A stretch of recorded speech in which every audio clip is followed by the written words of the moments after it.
ಕಡೆ ದಿವಸಗಳಲ್ಲಿ ನಾನು ಎಲ್ಲ ಮನುಷ್ಯರ ಮೇಲೆ ನನ್ನ ಆತ್ಮವನ್ನು ಸುರಿಸುವೆನು. ನಿಮ್ಮಲ್ಲಿರುವ ಗಂಡಸರು ಹೆಂಗಸರು ಪ್ರವಾದಿಸುವರು ಎಂಬುದಾಗಿ ಮುಂಚಿತವಾಗಿ ತಿಳಿಪಡಿಸಿದ ನಮ್ಮ ಕರ್ತನಾದ ಯೇಸು ಕ್ರಿಸ್ತನ ಕೃಪೆಯೂ ಸಮಾಧಾನವು ತಮಗೂ ತಮ್ಮ ಕುಟುಂಬದ ಪ್ರಿಯರೆಲ್ಲರಿಗೂ ಹೆಚ್ಚೆಚ್ಚಾಗಿ ಉಂಟಾಗಲಿ. ಹೃದಯಂಗಮ ಮಾತು ಎಂಬ ಈ ವಾಕ್ಯದ ಸರಣಿಯಲ್ಲಿ ಈ ತಿಂಗಳು ನಾವು ಪವಿತ್ರಾತ್ಮನ ವಾಗ್ದಾನದ ಕುರಿತು ಧ್ಯಾನಿಸುತ್ತಿರುವಲ್ಲಿ ಈ ದಿನ ನಾವು ಧ್ಯಾನಿಸುವಂಥ ದೇವರ ವಾಕ್ಯದ ಭಾಗ ಅಪೊಸ್ತಲರ ಕೃತ್ಯಗಳು 2ನೇ ಅಧ್ಯಾಯ 17-18 ವಚನಗಳು. ಅಪೊಸ್ತಲರ ಕೃತ್ಯಗಳು 2ನೇ ಅಧ್ಯಾಯ 17-18 ವಚನಗಳು.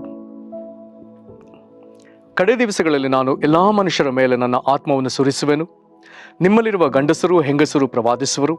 ನಿಮ್ಮ ಯವನಸ್ಥರಿಗೆ ದಿವ್ಯ ದರ್ಶನಗಳಾಗುವವು. ನಿಮ್ಮ ಹಿರಿಯರಿಗೆ ಕನಸುಗಳು ಬೀಳುವವು. ಇದಲ್ಲದೆ ಆ ದಿನಗಳಲ್ಲಿ ನನ್ನ ದಾಸರ ಮೇಲೆಯೂ ನನ್ನ ಆತ್ಮವನ್ನು ಸುರಿಸುವೆನು, ಅವರೂ ಪ್ರವಾದಿಸುವರು. ಈ ವಾಕ್ಯಗಳನ್ನು ನಾವು ಗ್ರಹಿಸಲಿಕ್ಕೆ ಶಕ್ತರಾಗುವಂತೆ ಪವಿತ್ರಾತ್ಮನು ತಾನೇ ನಮಗೆ ಬೋಧಿಸಲಿ.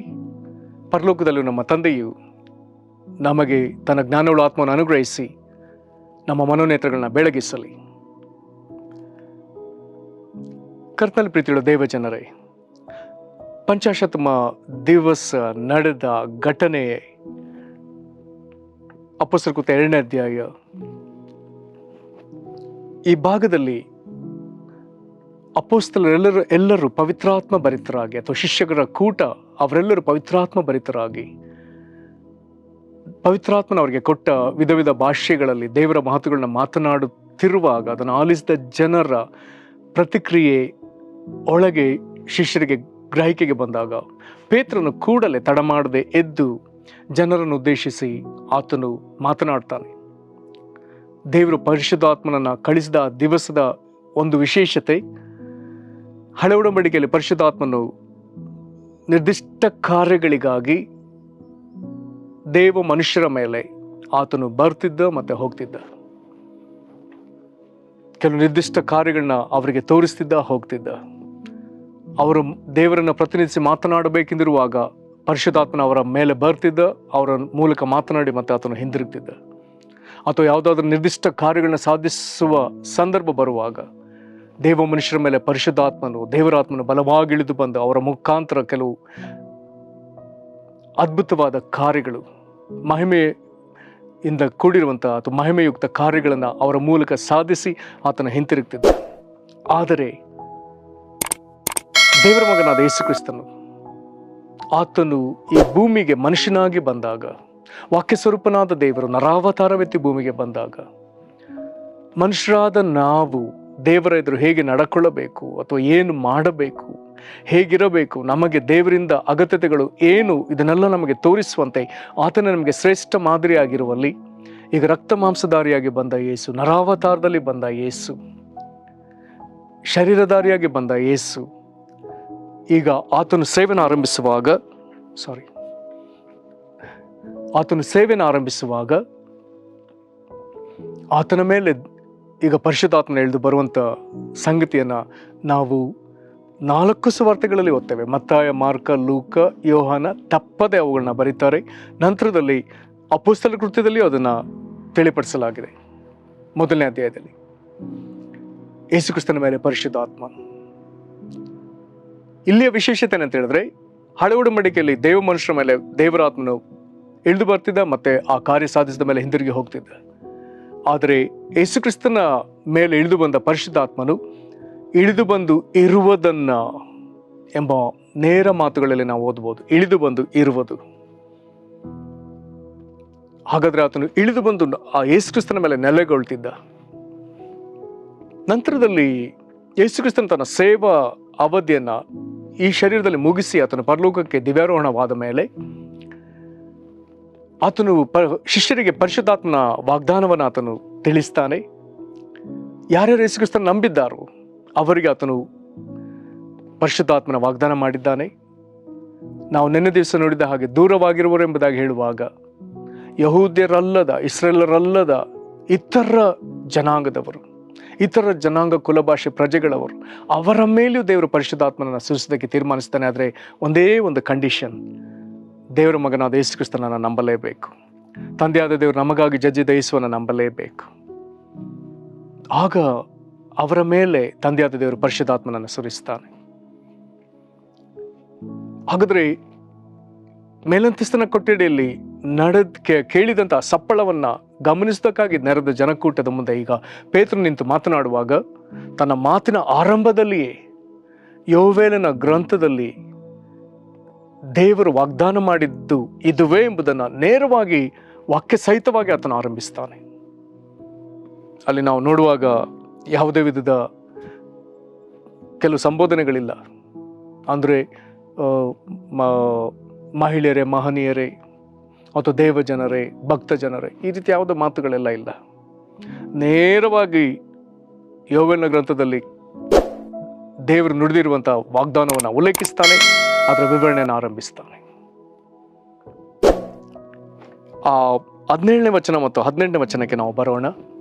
ಇಲ್ಲಿ 18ನೇ ವಚನದಲ್ಲಿ ನಾವು ಓದ್ತೇವೆ, ಕಡೆ ದಿವಸದಲ್ಲಿ ನಾನು ಎಲ್ಲಾ ಮನುಷ್ಯರ ಮೇಲೆ ನನ್ನ ಆತ್ಮವನ್ನು ಸುರಿಸುವೆನು.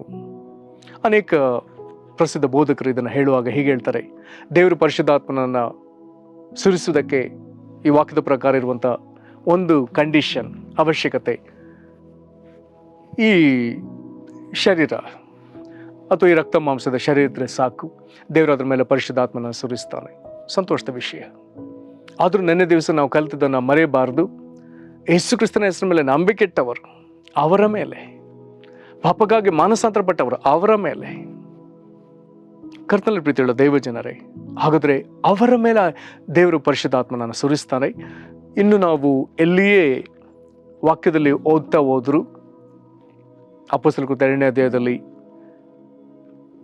ಯಹೂದ್ಯರ ಮೇಲೆ, 8ನೇ ಅಧ್ಯಾಯದಲ್ಲಿ ಸಮಾರ್ಯರ ಮೇಲೆ, 10ನೇ ಅಧ್ಯಾಯದ ಕೊರ್ನೇಲ್ಯನ ಮನೆಯ ಪ್ರಸಂಗದ ಪ್ರಕಾರ ಮೊಟ್ಟ ಮೊದಲು ಅನ್ಯಜನರ ಕೂಟದ ಮೇಲೆ, ಇನ್ನು ಅಪೊಸ್ತಲರು ವಿಧ ಸ್ಥಳಗಳಿಗೆ ಹೋಗಿ ಸೇವೆ ಮಾಡಿದ ಆ ಸ್ಥಳಗಳಲ್ಲಿ ಯೇಸು ಕ್ರಿಸ್ತನನ್ನ ವಾಕ್ಯವನ್ನು ಕೇಳಿ ನಂಬಿದವರೆಲ್ಲರ ಮೇಲೆ, ಆ ಸಭೆಗಳವರು ಹೊಂದಿದ್ದ ಪವಿತ್ರಾತ್ಮನ ವಿಧಗಳನ್ನು ನಾವು ಅಪೊಸ್ತಲರ ಬಾಯಿಂದ ಅಥವಾ ಅವರ ಬರವಣಿಗೆಗಳಲ್ಲಿ ಗ್ರಹಿಸಬಹುದು. ಚರಿತ್ರೆಯುದ್ದಕ್ಕೂ ಇಂದಿನವರೆಗೂ ಇದು ನಡೀತಲೇ ಇದೆ.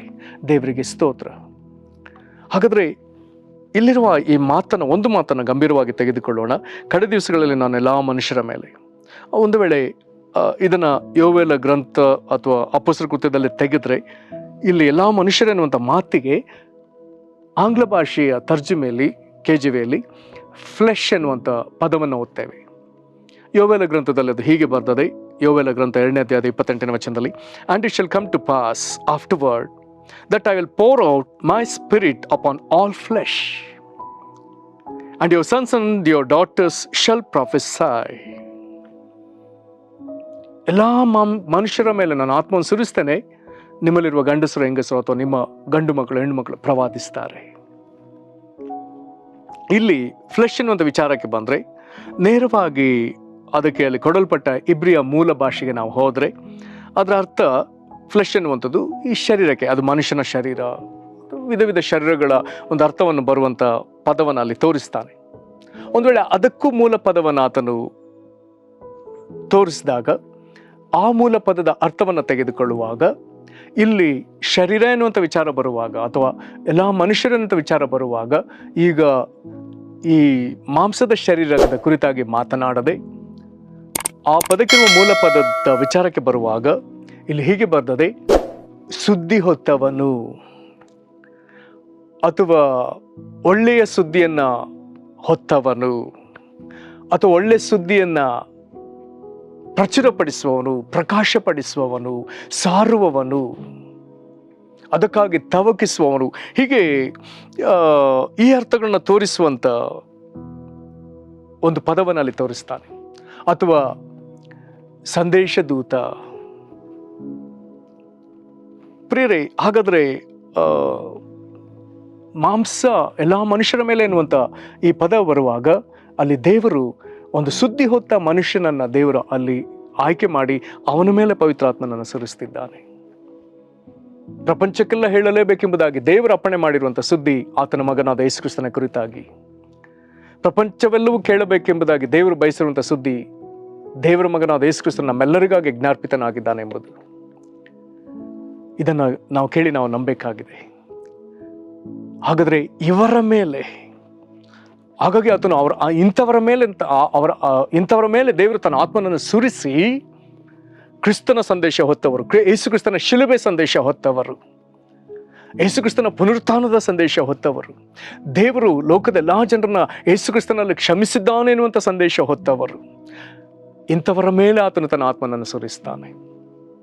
ಹಾಗಾಗಿ ಅಲ್ಲಿ ಬರ್ದದೆ, ನಿಮ್ಮಲ್ಲಿರುವ ಗಂಡಸರು ಹೆಂಗಸರು ಪ್ರವಾದಿಸುವರು. ಹಾಗಾದ್ರೆ ಪವಿತ್ರಾತ್ಮನನ್ನ ದೇವರು, ಯೇಸು ಕ್ರಿಸ್ತನನ್ನ ಜನರು ನಂಬಲಿ ಎಂಬುದಾಗಿ, ಆತುರವಾಗಿ ನಂಬಲಿ ಎಂಬುದಾಗಿ ದೇವರು ಕಾತುರಗೊಂಡಿದ್ದಾನೆ. ಹಾಗಾದ್ರೆ ಆತುರವಾಗಿ ಯೇಸು ಕ್ರಿಸ್ತನ ಸುವಾರ್ತೆಯನ್ನು ಅಂಗೀಕರಿಸಿದವರ ಮೇಲೆ ದೇವರು ಆತುರವಾಗಿ ಪರಿಶುದ್ಧಾತ್ಮನನ್ನು ಸುರಿಸ್ತಾನೆ. ದೇವರ ಪರಿಶುದ್ಧಾತ್ಮನನ್ನು ಹೊಂದಿಕೊಂಡವರೀಗ ಆತುರವಾಗಿ ಹೋಗಿ ಈ ಶುಭ ಸಂದೇಶವನ್ನ ಸಾರಲು, ಇದನ್ನ ಹಳೆ ಒಡಂಬಡಿಕೆಯ ಮಾತುಗಳಲ್ಲಿ ಓದುವಾಗ ಪರ್ವತಗಳ ಮೇಲೆ ತ್ವರೆಪಡುವ ಪಾದಗಳು ಎಂಬುದಾಗಿ ಹೇಳ್ತಾನೆ.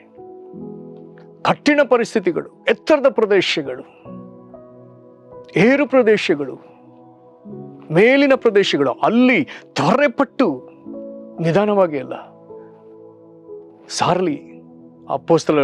ಪ್ರಕಟಣೆ ಪುಸ್ತಕ 19ನೇ ಅಧ್ಯಾಯದ 10ನೇ ವಚನಕ್ಕೆ ಬರುವಾಗ ಯೇಸು ಕ್ರಿಸ್ತನ ಕುರಿತಾಗಿ ಸಾಕ್ಷಿ ಕೊಡುವಂಥದ್ದೇ ಪ್ರವಾದನೆ ಆತ್ಮ ಎಂಬುದಾಗಿ ಬರೆದದೆ.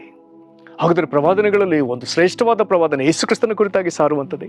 ಪ್ರವಾದಿಯಾದ ಯೆಶಾಯನ ಆತನ ಪ್ರವಾದನೆಗಳನ್ನ ಗಮನಿಸುವಾಗ ಆತನನ್ನ ಕೆಲವರು ಪ್ರವಾದಿ ಎಂಬುದಾಗಿ ಹೇಳ್ತಾರೆ, ಇನ್ನು ಕೆಲವರು ಹಳೆ ಒಡಂಬಡಿಕೆಯಲ್ಲಿ ನಾವು ನೋಡುವಂಥ ಸ್ವಾರ್ಥಿಕ ಎಂಬುದಾಗಿ ಹೇಳ್ತಾರೆ. ಕಾರಣ ಯೇಸು ಕ್ರಿಸ್ತನ ಕುರಿತಾಗಿ ಅಷ್ಟೊಂದು ಸಂಗತಿಗಳನ್ನ ಆತನು ಮಾತನಾಡ್ತಾನೆ. ಪರಿಶುದ್ಧಾತ್ಮನನ್ನು ಹೊಂದಿ ನಾವು ಯೇಸು ಕ್ರಿಸ್ತನ ಕುರಿತಾಗಿ ಪ್ರವಾದಿಸಬೇಕೆಂಬುದೇ ದೇವರ ದೊಡ್ಡ ಇಷ್ಟ.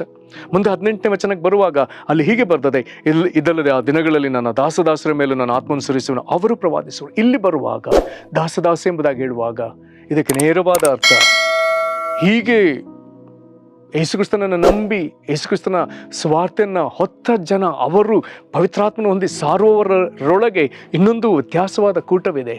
ಇವರು ತಮ್ಮನ್ನೇ ಯೇಸು ಕ್ರಿಸ್ತನಿಗೆ ಜೀತದಾಳುಗಳಾಗಿ ಒಪ್ಪಿಸಿಕೊಂಡವರು. ಪೇತ್ರನು ತನ್ನ 2ನೇ ಪತ್ರಿಕೆಯನ್ನು ಬರೆಯುವಾಗ ಆರಂಭದಲ್ಲಿ ಯೇಸು ಕ್ರಿಸ್ತನ ದಾಸನು ಎಂಬುದಾಗಿ ಹೇಳಿಕೊಳ್ತಾನೆ. ಯಾಕೋಬನು ತನ್ನ ಪತ್ರಿಕೆಯನ್ನು ಆರಂಭಿಸುವಾಗ ಯೇಸು ಕ್ರಿಸ್ತನ ದಾಸನು ಎಂಬುದಾಗಿ ಹೇಳಿಕೊಳ್ತಾನೆ. ಪೌಲನು ತನ್ನ ಪತ್ರಿಕೆಗಳಲ್ಲಿ ಕೆಲವು ಕಡೆ ನಾನು ಯೇಸು ಕ್ರಿಸ್ತನ ದಾಸನು ಎಂಬುದಾಗಿ ಹೇಳ್ತಾನೆ. ಹಾಗಾದರೆ ಇಲ್ಲಿ ದಾಸನು ಎಂಬುದಾಗಿ ಹೇಳಿಕೊಂಡ ಪದಕ್ಕೆ ಅರ್ಥ ಏನೆಂಬುದಾಗಿ ನೋಡುವಾಗ ಕೆಲವು ಕಡೆ ಹೇಗೆ ಬರ್ತದೆ, ಬಾಂಡ್ ಸರ್ವೆಂಟ್. ಕನ್ನಡದಲ್ಲಿ ಅದನ್ನು ಹಾಗೆ ಹೇಳಿಕೋದ್ರೆ ಜೀತದಾಳು. ಜೀತದಾಳು ಯಾರು? ಕೂಲಿಯಾಳಿಗೂ ಜೀತದಾಳಿಗೆ ಭಾಳ ವ್ಯತ್ಯಾಸವಿದೆ.